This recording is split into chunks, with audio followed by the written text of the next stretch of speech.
Hey there, I'm Nasia, and today we'll be covering how to think about using video ad sequencing on YouTube to improve recall and purchase intent. People's viewing habits are changing. For instance, nearly half of 18 to 49-year-old viewers are either light viewers of TV or don't subscribe to TV at all. And every month, over 100 million people watch YouTube and YouTube TV on their TV screens, to say nothing of tablets and phones. So, what are the best ways for marketers to reach all these people? We asked Brian Becker, a global product lead at YouTube, how he thinks about using video ad frequency and sequencing on YouTube. Let's see what he has to say. Hey everyone, my name is Brian Becker and I'm a global products lead on YouTube targeting. I'm really excited to be talking to you today about the impact that video ad sequencing can drive on your future campaigns. Video ad sequencing is a powerful technology on YouTube that lets advertisers dictate the order that YouTube serves their ads in.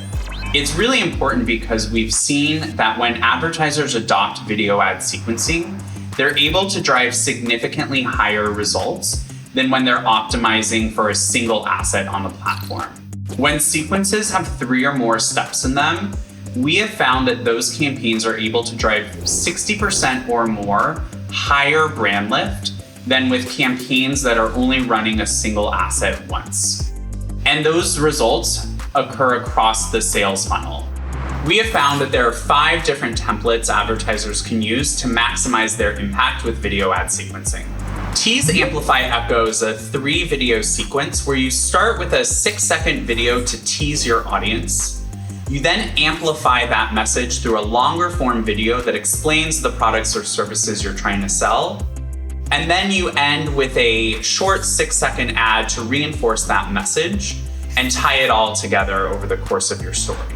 The direct shot is when advertisers use 3 or more of the same video format, preferably a shorter 6-second video, that helps break down the product and services into very clear value propositions, and you stick to that strategy over the entirety of the sequence. The mini-series is just like the direct shot, but instead of thinking in short 6-second videos, you can think about these more like chapters. They're longer form videos.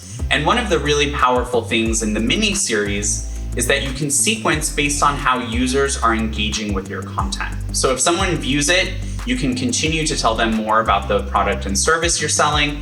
If someone skips it, then you can tailor an ad directly to them and make sure that they're still aware of the call to action that you want to reinforce. We also have the follow-up, which is where you start the sequence with a longer form video, explaining who you are, what you're trying to sell, and then you follow up that message with shorter form video content to keep that message alive within the user's psyche.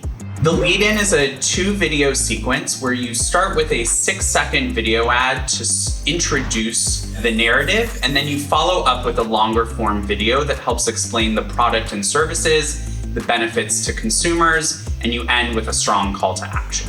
Testing can play a really critical role to ensure the success of your next video ad sequencing campaign.